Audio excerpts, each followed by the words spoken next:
ಇದ್ದಾರೆ. ಹೌದು, ಪ್ರತಿಧ್ವನಿಸ್ತಾ ಉಂಟು. ಹಸಿವು ಹಸಿವಾಗುತ್ತಿದೆ. ಈಗ ಯಾವ ಪ್ರತಿಧ್ವನಿ ಬರುವುದಿಲ್ಲ.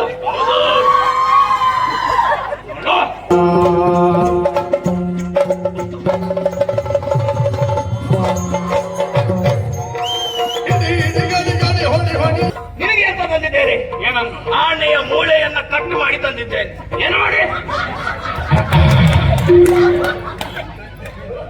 ಸರಿ ಹೇಳ ತಮ್ಮ.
ನಮಗ್ಯಾರೋ ತೊಂದರೆ ಕೊಡ್ತಾ ಇದ್ದಾರೆ. ಹೌದು.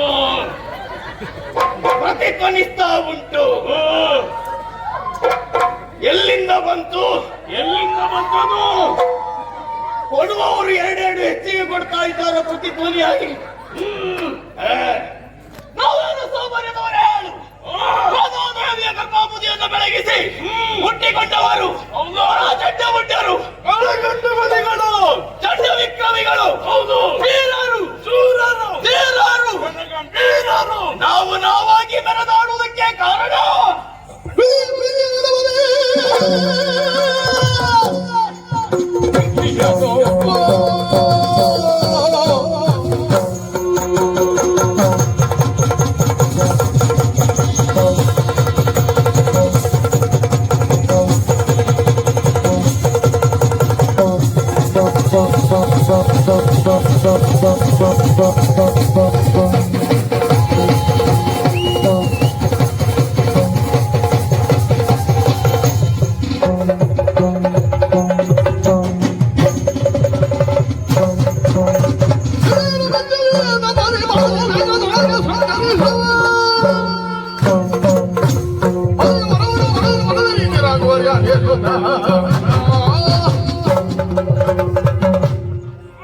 ಅಣ್ಣ, ಈ ರೀತಿಯಾಗಿ ನಾವು ನಾವಾಗಿ ಮೆರೆದಾಡುವುದಕ್ಕೆ ಕಾರಣ ಬ್ರಹ್ಮನ ಕುರಿತಾಗಿ ಸಮಸ್ತನ್ನು ಆಚರಿಸಿದೆವು.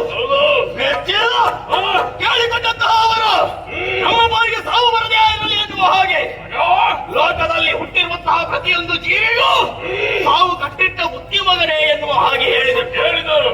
ಆದರೂ ಮತ್ತೊಂದು ವರವನ್ನಕ್ಕೆ ಬದಲಾಗಿ ಅವ ಕೊಟ್ಟಿರುವಂತಹ ವರವಾದರೆ ಏನು? ನಿಮ್ಮ ಬ್ರಹ್ಮಚರ್ಯ ಎನ್ನುವಂಥದ್ದು ಎಲ್ಲಿಯವರೆಗಾಗಿ ಒಳ್ಳೆ ರೀತಿಯಲ್ಲಿ ನಡೆಸಿಕೊಂಡು ಬರ್ತೀರೋ ಅಲ್ಲಿಯ ತನಕ ನಿಮಗೆ ಮರಣ ಇಲ್ಲ ಎನ್ನುವ ಹಾಗೆ ಜೊತೆಯಲ್ಲಿ ಕೈಯಲ್ಲಿ ಹಿಡಿಯುವುದಕ್ಕೆ ದಂಡ ಪರಾವೇಗ ಎನ್ನುವಂತಹ ವಿದ್ಯೆಯನ್ನು ನಮ್ಮ ಬಳಿಗೆ ದಾರಿಯಲ್ಲಿದ್ದಾನೆ ವರದ ರೂಪದಲ್ಲಿ ಇಷ್ಟೆಲ್ಲ ಪಡೆದುಕೊಂಡಿರುವಂತಹ ನಾವು ನೇರವಾಗಿ ದೇವಲೋಕವನ್ನು ಪ್ರವೇಶ ಮಾಡಿದರು. ದೇವಲೋಕದಲ್ಲಿ ಇಂದ್ರ ಇದ್ದಾರ? ಇಲ್ಲ. ಆ ಸಂದರ್ಭಕ್ಕೆ ಇದ್ದದ್ದು ಆ ಶುಂಭದಾರವ. ಶುಂಭದಾರವನ ಜೊತೆಯಲ್ಲಿ ಹೋರಾಟ ಪರಿಣಾಮದಲ್ಲಿ ಇಬ್ಬರು ಸಮಬಲ ಎನ್ನುವ ಹಾಗೆ ನಿರ್ಣಯವಾಯಿತು. ಆ ಹೊತ್ತಿಗೆ ಕೊಟ್ಟ ಮಂತ್ರಿಯ ಪದವಿಯನ್ನ ಸ್ವೀಕರಿಸಿದವು. ಅದರ ಮುಖೇನವಾಗಿ ತಿರುಗಾಟವನ್ನ ಬೆಳೆಸಿದವು. ಈಗ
ಈಗ ಯಾವ ಪ್ರತಿಧ್ವನಿ ಬರುವುದಿಲ್ಲ. ಹೊಟ್ಟೆಗೆ ಕಡಿಮೆ ಆದದ್ದು ನಮಗೂ ಬಿಟ್ಟರೆ ಅವ್ರಿಗೆ ಕಡಿಮೆ ಆಗಲಿಲ್ಲ. ಅದಕ್ಕೆ ಈ ಪ್ರತಿಧ್ವನಿ ಆಗುತ್ತಿರುವುದು ಶಿವೆ. ಕಡಿಮೆ ಆದಂತ ನಾವು ಅವರಲ್ಲಿ ಕೇಳಿದ್ರೆ ಏನಾದ್ರೂ ಕೊಡ್ತಾರ? ಕೊಡುವುದಿಲ್ಲ. ಯಾಕೆ?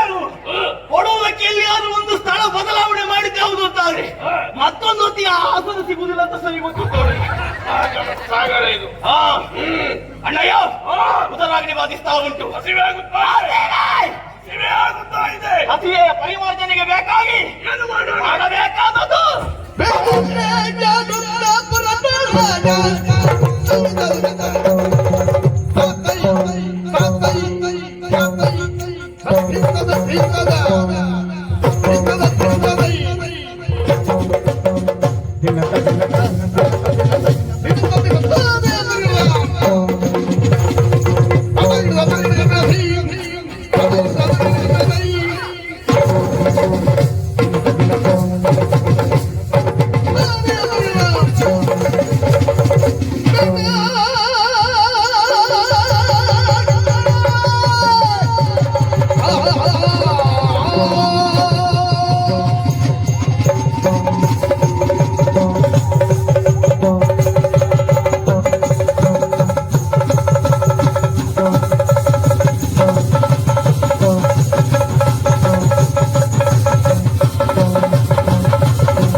ಬೇಗ ಬೇಟೆ ಮೃಗ ಬೇಟೆ ಬೇಟೆಗಾಡ ಬಂದರಾಗ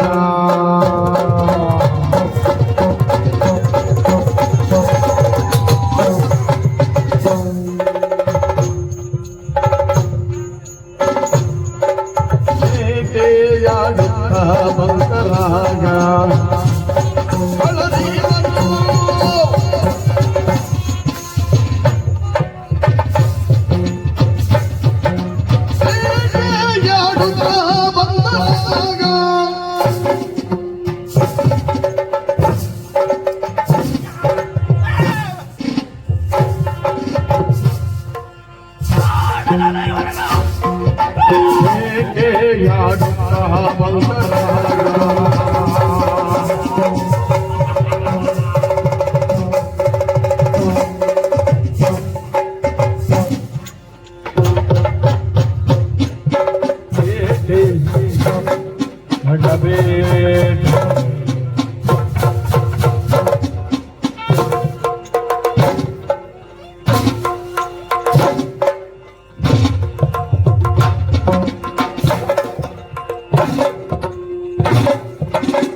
ಹಿಡಿ ಗಡಿ ಗಡಿ ಹೊಡಿ ಹೊಡಿ ಎನ್ನುತ್ತಲಿ ಕೆಲವು ತಮಕ ಕುಲವ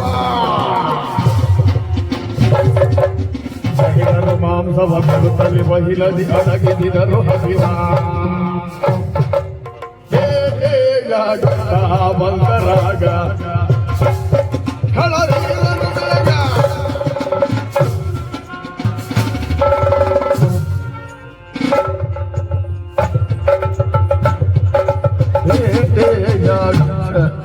ಎಂತ ಇಲ್ಲದೆ ಹೋದ್ರು ಬೇಟೆಯಾಡು ಒಳ್ಳೆ ಅಭ್ಯಾಸ ಉಂಟಾ?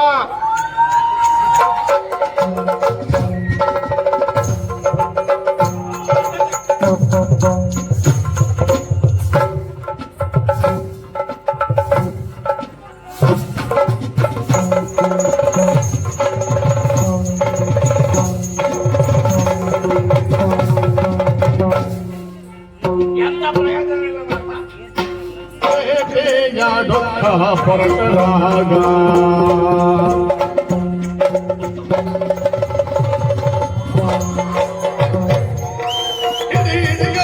ಹೊಡಿ ಹೊಡಿ ಗಣ ಹುಡುಗ ಗುಣವ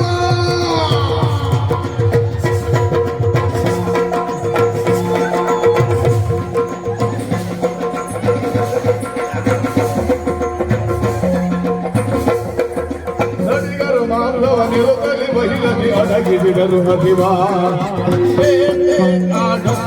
ಮನರಾಗ ಹಳನೇದರು ಹಳನೇದರು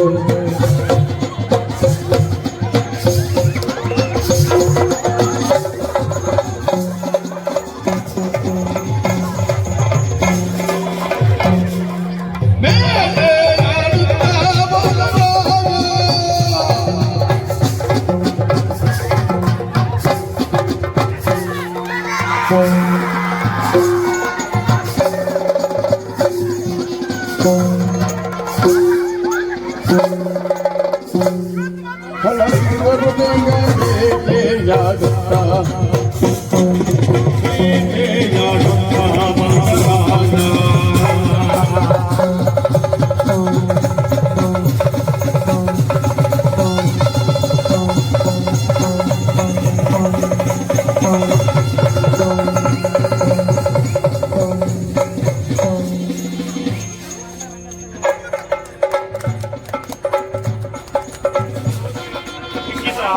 ಎಂತ ಸಿಗ್ಲಿಲ್ಲ ಮತ್ತೆ ಧರ್ಮಕ್ಕೆ ಅವ್ರಿಗೆ ಕೊಡ್ಬೇಕಲ್ಲ ಅದನ್ನ ಉಪಯೋಗ ಮಾಡ್ಬೇಕು ಹಾಗೆ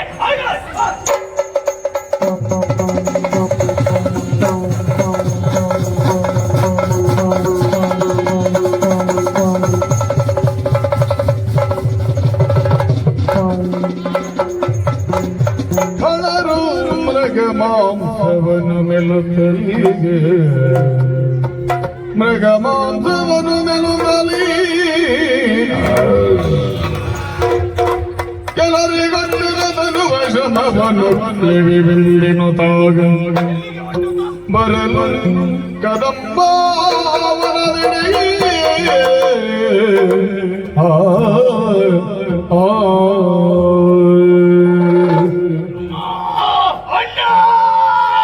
ಬೇಟೆಯಾಡುತ್ತಾ ಮುಂದೆ ಸಾಗಿದವರು ನಾವು ನೋಡ ಈಗ ಹಾಗೆ ನನಗೆ ದೊಡ್ಡವರೊಬ್ಬರ ಕತೆ ಹೇಳಿದ್ದಾರೆ. ಏನದು? ಹೊಟ್ಟೆ ತುಂಬಿದ ಮೇಲೆ ನರಿ ಒಂದು ಕಬ್ಬಿನ ಗದ್ದೆಯಲ್ಲಿ ಕೂಗ್ತಾರಂತೆ. ಹಾಗೆ ನಮ್ಮದು ಹೌದು. ಹೊಟ್ಟೆ ತುಂಬಿತಾ ಎಲ್ಲಿಂದೆಲ್ಲ ಸ್ವರ ಬರ್ತದಂತೆ ಹೇಳಿ ಕೊಡುವುದಿಲ್ಲ. ಹೌದಪ್ಪ, ಎಲ್ಲ ಬದಿಯಿಂದ ಸ್ವರವೇ. ನನಗೆ ಒಂದೇ ಬದಿಯಿಂದ ಬರ್ತಾ ಉಂಟೀಗ. ನಿನ್ನದೆಲ್ಲ ಪ್ರಸ್ತುತ ಬಿಡು. ಸ್ವಲ್ಪ ಹೊತ್ತು ಹೋಗ್ಲಿ ಗೊತ್ತಾಗ್ತದೆ. ಮತ್ತೆ ಬೇಟೆಯಾಡುತ್ತಾ ಬಂದಿದ್ದೇವೆ. ಏನೆಲ್ಲ ಬೇಟೆಯಾಡಿದೆ ನೀನು? ನಾನು ನೇರ ತೆಂಕಿಗೆ ಹೋದದ್ದು. ತೆಂಗಿಗೆ? ಹೌದು. ನಾನು ತೆಂಕಿಗೆಲ್ಲ ಪಕ್ಕನೆ ಹೋಗ್ಬೇಕಂತ ನಾನು ಮನಸ್ಸು ಮಾಡ್ಲಿಲ್ಲ. ಆದ್ರೆ ಏನು ಮಾಡುವ, ಹೊಸತನ್ನ ಬಯಸುತ್ತಾ ಇದ್ದಾರೆ. ನಾನು ಮಾತ್ರ ಅಲ್ಲ, ಕೆಲವಷ್ಟು ಮಂದಿ ಹೊಸತನ್ನ ಬಯಸ್ತಾ ಇದ್ದಾರೆ. ಹೌದು. ಅದಕ್ಕೆ ಬೇಕಾಗಿ ನಾವು ಸ್ವಲ್ಪ ಆ ಕಡೆ ಹೋದದ್ದು ಬಿಟ್ರೆ ಇದು ಪೂರ್ಣ ಪ್ರಮಾಣದಲ್ಲಿ ಹೋಗುವುದಿಲ್ಲ. ತೆಂಗಿಗೆ ಹೋದದ್ದು ಇಲ್ಲಿ ಏನು ಮಾಡ್ಲಿಕ್ಕೆ ಆಗದೆ ಹೋದದ್ದ ಅಥವಾ ಹೊಸತನಕ್ಕಾಗಿಯೇ ಹೋದದ್ದ ನೀನು? ನನಗೊಂದು ಗಟ್ಟಿ ಭರವಸೆ ಉಂಟು. ಏನದು? ಎಷ್ಟೊತ್ತಿ ಹೋಗುವುದು ಎಷ್ಟೊತ್ತಿ ಬರುವುದಂತ ಗೊತ್ತುಂಟು. ಮತ್ತೆ ಇದ್ದಷ್ಟೊತ್ತು ಬೇಕಂತ ಮಾತಾಡದೆ ಹೋದ್ರು ಸಹ ಬೇಡದಂತ ಎಷ್ಟು ಬೇಕಂತ ಮಾತಾಡ್ತಿರೋದು ಗೊತ್ತುಂಟು. ಅದು ಕೇಳಿದವರಿಗೆ ಗೊತ್ತಾಗ್ತದೆ. ಹೌದೌದೌದು. ಎಲ್ಲಿಯೂ ಅಶರೀರವಾಣಿ ಕೇಳಿದಂತ. ಮತ್ತೆ ನೋಡೋದಕ್ಕೆ ತೆಂಕಡಿಕೆ ಹೋದೆ. ಹೋದಂತಹ ಸಂದರ್ಭದಲ್ಲಿ ಒಂದು ಕೇಸರಿ, ಒಂದು ಕಾರಣದಲ್ಲಿ ಕೇಸರಿ. ಹೌದು, ಬರೇ ಕೇಸರಿ ಅಲ್ಲ, ಕಣಕಣದಲ್ಲಿಯೂ ಕೇಸರಿಯ ಸತ್ವ. ಹೌದೇ? ಅದರಲ್ಲಿ ಇರಲಿಲ್ಲ. ಅದು ಕೇಸರಿ ಒಂದೇ ಇದ್ದದ್ದು. ಒಂದೇ ಕೇಸರಿ. ಅಲ್ಲ, ಏನು ಮಾಡಿದೆ? ಅದನ್ನ ಹಿಡಿದು ಮುತ್ತಬೇಕು ಎನ್ನುವ ಕಾರಣಕ್ಕಾಗಿ ಕಾಪುಗಾಲನ್ನ ಇರಿಸಿ ಮುಂದಕ್ಕೆ ಧಾವಿಸಿದರು ಅವರು. ಆ ಸಂದರ್ಭಕ್ಕೆ ಒಂದು ಕೇಸರಿ ಇದ್ದದ್ದು 10 ಕೇಸರಿ ಆಯ್ತು. ಹೌದಾ? 10 100 ಕೇಸರಿ ಆಯ್ತು. 100 ಇದ್ದದ್ದು 1000 ಕೇಸರಿ ಆಯ್ತು. ಹೌದಾ? ಅದಾದ ಮೇಲೆ ಗೊತ್ತಾಯ್ತು ನನಗೆ ಕೇಸರಿಯ ಬಲ ಏನು ಎನ್ನುವ ಹಾಗೆ. ಆ ಕೇಸರಿಯಲ್ಲಿ ಪ್ರಧಾನ ಕೇಸರಿಗೆ ಗಡ್ಡವಿರುತ್ತದೆ ಅಂತ ಇತ್ತ ಬಿಳಿ ಗಡ್ಡ ಇತ್ತು. ಪ್ರಾಯ ಆದರೂ ಅದರ ತಲೆ ಭಯಂಕರ ಉಂಟು. ಹೌದಾ? ಹೌದು. ಮತ್ತೆ ಮತ್ತೆ ಗೊತ್ತಾಯ್ತು ನನಗೆ. ಇನ್ನು ನನಗೆ ತೊಂದರೆ ಆಗ್ತದೆ ಕೆಸರಿಂದ ಎನ್ನುವ ಕಾರಣಕ್ಕಾಗಿ ಅದು ಬಿಟ್ಟೆ ಮತ್ತೊಂದು ಕಡೆ ಹೋದೆ. ಅಲ್ಲೇ ಪಕ್ಕದಲ್ಲಿ ಆನೆಗಳ ರಾಶಿ. ಆನೆಗಳ ರಾಶಿಗೆ ಹೋದೆ. ಎರಡು ಆನೆಯನ್ನ ಆನೆಯ ಸೊಂಡಿಲನ್ನು ಹಿಡಿದುಕೊಂಡೆ ಗರಗರನೆ ತಿರುಗಿಸಿದೆ, ನೆಲಕ್ಕೆ ಅಪ್ಪಳಿಸಿದೆ. ಕಚಾಲ ಎನ್ನುವ ಹಾಗೆ ಶಬ್ದ ಬಂತು. ಆನೆ ಬಿದ್ದಾಗ ಕಚಾಲ ಕಚಾಲ. ಅಷ್ಟು ಗಾತ್ರದಲ್ಲಿದ್ದೀತಲ್ಲ. ಸರಿ. ರಕ್ತ ಬೇರೆ, ಮಾಂಸ ಬೇರೆ, ಮೂಳೆ ಬೇರೆ, ಇದನ್ನೆಲ್ಲ ಬೇರೆ ಬೇರೆ ಮಾಡಿ ಬಿದ್ದದ್ದು ಆನೆ ಬಿದ್ದದ್ದು. ಯಾಕೆ ನೀವೇನು ಮಾಡುವ? ಅಲ್ಲ, ಕಚಾಲ ಬಿದ್ದಿದ್ದು ಒಂದೇ. ಇಲ್ಲಿ ಎಲ್ಲ ಬೀಳುವುದು ಬೇರೆ ಪಚಾಲವಾಗಿ. ಹಣ್ಣು ಹಣ್ಣು ಅಲ್ಲ, ಕೊಳೆತ ಹಣ್ಣು. ಒಳ್ಳೆ ಅನುಭವ. ತಿಂದಾದ್ಮೇಲೆ ಮತ್ತೆ 2 ದಿವಸ ಗೊತ್ತಾಗ್ತದೆ. ಆನೆಯನ್ನು ತಿಂದು ಮುಗಿಸಿದ್ದೇನೆ. ಮಾತ್ರವಲ್ಲ, ನಿನಗೆ ಅಂತ ತಂದಿದ್ದೇನೆ. ಏನನ್ನು? ಆನೆಯ ಮೂಳೆಯನ್ನ ಕಟ್ಟು ಮಾಡಿ ತಂದಿದ್ದೇನೆ. ಏನು ಮಾಡಿ? ಸರಿ ಹೇಳ ತಮ್ಮ. ನಾ ಬರೇ ಹೆಡ್ಡ ಅಲ್ಲ, ಆನೆಯ ಮೂಳೆಯ ಕಟ್ಟು. ಕಟ್ಟು ಮೂಳೆ ತಿನ್ನಲಿಕ್ಕೆ ನಾನೆಂತದ? ನಿನಗೆ ಈಗ ಗೊತ್ತಾಗುದಿಲ್ಲ, ಮಳೆಗಾಲ ಬರ್ಲಿ ಅಷ್ಟೊತ್ತಿಗೆ ಗೊತ್ತಾಗ್ತದೆ. ಮೂಳೆ ತಿನ್ನುವುದಾ? ಬರೇ ಹಪ್ಪಳ ಸಂಡಿಗೆ ತಿನ್ನು ಸಾಕಾಗಲಿಕ್ಕೆಲ್ಲ ಸ್ವಲ್ಪ ಮೂಳೆ ತಿಂದು ಗೊತ್ತಾಗ್ತದೆ. ಬರೀ ಮೂಳೆ ಮಾತ್ರ ನನಗೆ ತರೋದು. ಮಾಂಸವೆಲ್ಲ ನೀನೇ ತಿಂದೆ. ನಾನೇ ತಿಂದೆ. ನೀ ಎಲ್ಲಿ ಹೋದೆ? ಏನೋ ಹೋದೆ. ಅತ್ತ ಕಡೆಗೆ ಹೋದೆ. ಕಾಂತಾರಕ್ಕೆ. ಕಾಂತಾರಕ್ಕೆ ನೀನು ಹೋದೆಯಾ? ಕಾಂತಾರಕ್ಕೆ ನಾನು ಹೋದೆನು. ಕಾಂತಾರ ಹೇಗುಂಟು? ಕಾಂತಾರ ಒಳ್ಳೆದು. ಒಳ್ಳೆದುಂಟ. ಈಗ ಎಲ್ಲಾ ಬದಿಯಲ್ಲೂ ಕಾಂತಾರವೇ. ಕಾಂತಾರದಲ್ಲಿ ಇದ್ದವರೆಲ್ಲ ಸಂಪಾದನೆ ಮಾಡ್ತಾ ಇದ್ದಾರೆ. ಹೌದು. ಕಾಂತಾರದಲ್ಲಿ ಏನು ಕಂಡೆ? ಯಾರು? ಹಂದಿ. ಹಂದಿ. ಓ, ಅಲ್ಲಿ ಪದ್ಯ ಬರಲಿಲ್ಲ. ಯಾವುದು? ಅಲ್ಲಿ ಹಂದಿ ಮಾತ್ರ. ಹಂದಿಯನ್ನು ನೋಡಿದೆಯಾ? ಓಡಿಸಿಕೊಂಡು ಹೋದೆ. ಅದರ ಬಾಲವನ್ನು ಹಿಡಿದೆ. ಗರಗರನೆ ತಿರುಗಿಸಿದೆ. ಓ, ನೀ ಹಂದಿಯ ಬಾಲವನ್ನ ಗರಗರ ತಿರುಗಿಸಿದ್ದ. ಇನ್ನು ಜೀವ ನೋಡಿದ್ರೆ ಹಂದಿ ಬಾಲ ತಿರುಗಿಸುವುದನ್ನು ಕಾಣುವುದಿಲ್ಲ. ಯಾವುದೋ ಒಂದು ಹೆಗ್ಗಣ ಸಿಕ್ಕಿರ್ಬೇಕು, ಅದನ್ನು ಗರಗರ ತಿರುಗಿಸಿ. ನಮ್ಮ ಯಾಕೆ ತಮ್ಮ? ಯಾಕೆ ಹಾಗೆ ಹೇಳುತ್ತಾ ಇದ್ದೀಯಾ? ನಿನ್ನ ಕೈಗೆ ಸಾಕಾಗ್ತದಲ್ಲ, ಅದು ಜಾರುವುದಿಲ್ವೋ? ಯಾರುದಿಲ್ಲ. ನಿನ್ನ ಕೈಯಲ್ಲಿ ಪಸ ಹೆಚ್ಚಲ್ಲ. ಯಾರು ಹೇಳಿದ್ರು? ಕೆಲವು ಸಲ ನೀ ಎಣ್ಣೆ ಪದಾರ್ಥ ಎಲ್ಲ ತಿನ್ನುವುದೆಲ್ಲ ಹೆಚ್ಚಲ್ಲ. ಇದೆಲ್ಲ ಬಿಡು. ಹಂದಿಯನ್ನು ನೋಡಿದ್ಯಾ? ಗರನೆ ತಿರುಗಿಸಿದೆ. ಅದರ ಮಾಂಸವನ್ನು ತಿಂದೆ. ರಕ್ತವನ್ನು ಘಟ ಘಟ ಘಟ ಘಟ ಘಟ ಘಟ ಘಟ ಘಟನೆ ಕುಡಿದೆ. ಮತ್ತೆ ತಿನ್ನುವಾಗ ಕುಡಿಬೇಕು, ಕುಡಿಯುವಾಗ ತಿನ್ಬೇಕು. ಅದು ನಮ್ಮಿಬ್ಬರ ಹೊಂದಾಣಿಕೆ ಅಲ್ಲವೇ? ಹೌದೌದು. ಮತ್ತೆ ಅದನ್ನೆಲ್ಲ ತಿಂದು ಬಂದಿದ್ದೇನೆ. ಸಂತೋಷವಾಗಿದೆ. ಹೌದು. ಹೊಟ್ಟೆ ತುಂಬಾಗಿದೆ. ತುಂಬಾಗಿದಲ್ಲ. ಹೌದು. ನನಗೆ ನಿದ್ರೆ ಬರ್ತದೆ, ನಾ ಮಲಗ್ತೇನೆ. ಇಂತಿಷ್ಟು ಹೊತ್ತು ಆದ್ಮೇಲೆ ದಿವಸ ಆಯ್ತಾ, ಅದು ಎಲ್ಲ ಹೋಗೋದಕ್ಕಿಂತ ಮುಂಚೆ ಇತ್ತು.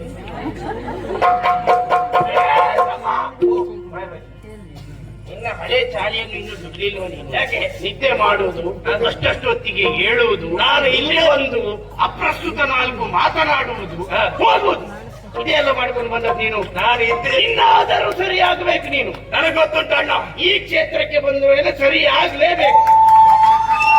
ಈ ಕ್ಷೇತ್ರದಲ್ಲಿ ಇದ್ದವರು ಯಾವ ಮಟ್ಟಕ್ಕೆ ಏರಿದ್ದಾರೆ ಎಂಬುದು ನಿನಗೆ ಗೊತ್ತಿದೆಯೇ? ಗೊತ್ತಿಲ್ಲ. ಅದಕ್ಕೆಲ್ಲ ಕಾರಣರು ಗುರುಗಳು. ಅವರ ಮಾರ್ಗದರ್ಶನದಂತೆ ನಾವು ನಡೆಯುತ್ತಿದ್ದೇವೆ. ಹೌದಾ? ಆದ್ದರಿಂದ ಹೌದಾ? ಇನ್ನಾದರೂ ಇಲ್ಲಿಗೆ ಬಂದ ಮೇಲಾದ್ರೂ ಸರಿಯಾಗಿ ಅದೇ ಮಲಗುದಲ್ಲ ಬಿಡುದು. ಮಲಗುದಿಲ್ಲ. ನನ್ನ ಕೆಲವೊಂದಷ್ಟು ವರ್ಷ ಹಾಳು ಮಾಡಿದ್ದೆ ಮಲಗುವುದರಲ್ಲಿ. ಇಲ್ಲಿಗೆ ಬಂದಿದ್ದೇನೆ. ದೇವರಲ್ಲಿ ಬೇಡಿಕೊಳ್ಳುವುದು ಒಂದೇ, ಇನ್ನು ಮುಂದೆ ಆದರೂ ಒಳ್ಳೆಯ ಸನ್ಮಾರ್ಗಗಳನ್ನ ಕರುಣಿಸಲಿ ಎನ್ನುವ ಹಾಗೆ ದೇವರಲ್ಲಿಯೇ ಕೇಳ್ಕೊಡ್ತೇನೆ. ಬಿಟ್ಟರೆ ನಿಮ್ಮ ಹತ್ರ ಇಲ್ಲ. ಹೌದಾ? ಆಯ್ತು ಬಿಡು. ಮಲಗುದಲ್ಲ, ಮಲಗುದು ನನಗೂ ಹಾಗೆ ಆಗುತ್ತಾ ಇದೆ. ವಿಶ್ರಾಂತಿಯನ್ನು ಪಡೆಯಬೇಕೆಂಬುದು ಮನಸ್ಸು ಹೋಗುತ್ತಾ ಇದೆ. ಹೌದೌದು. ಯಾಕೆ? ಬೇಟೆ ಆಡಿದ್ದಲ್ಲವೇ? ಆಯಾಸ ಆಗಿದೆ. ಆದ್ರೆ ಏನು ಮಾಡುವುದು ಈಗ? ನಿತ್ಯ ಮತ್ತೆ ಅನ್ನೋ ಕಾರಣಕ್ಕಾಗಿ ಎಲ್ಲೆಲ್ಲ ಬಿತ್ಕೊಳ್ಳುವುದಲ್ಲ. ಬಿತ್ತುಕೊಂಡಿರುವಂತಹ ಚರಿತ್ರೆ ಆದಷ್ಟು ಉಂಟು. ಹೌದು. ಆದ್ರೆ ನಾವು ಅಲ್ಲಿ ಬಿತ್ಕೊಂಡಿದ್ದೆ ಹೌದು ಗೊತ್ತಾದ್ರೆ ದೇವತೆಗಳು ಬರ್ತಾರೆ. ಹೌದು. ಬಂದು ನಮ್ಮನ್ನ ಕೊಲ್ಲುವುದಕ್ಕೆ ಮನ ಮಾಡುವುದಿಲ್ಲ. ಕಪಟಿಗಳಾಗಿರುವಂತಹ ಅವರು ಕಪಟಕಾರ ಸ್ಥಾನವನ್ನ ಹೂಡಿ ನಮ್ಮನ್ನೆಲ್ಲಿಯಾದರೂ ಕಡಿಮೆ ಮಾಡಿದಿರುವಂತಾದ್ರೆ, ಅದು ವಿಷಯ ಸುಮ್ಮದಾನವನಿಗೆ ಗೊತ್ತಾಯ್ತು ಅಂತಾದ್ರೆ ನಮ್ಮ ಮಾನ ಮರ್ಯಾದೆ ಪ್ರಶ್ನೆ ಆಗ್ತದೆ. ಅದಕ್ಕಾಗಿ ಆ ಕಡೆಯಲ್ಲಿ ತೋರ್ತಾ ಬಿಟ್ಟು ಬಂಡೆಗೆ ತಲೆಯನ್ನ ಇಟ್ಟು ಮಲಗಿಕೊಳ್ಳುವ. ಬಿಸಿಯಾದಾಗ ಮತ್ತೆ ಎಚ್ಚರ ಆಗ್ತವೆ. ಅದಕ್ಕಾಗಿ ಹೋಗೋಣ ನೇರವಾಗಿ ಕದಂಬ ಮನೆಯಲ್ಲಿ ಕಾಡ್ತಾ ಇರುವ ಬಂಡೆಗೆ ತಲೆ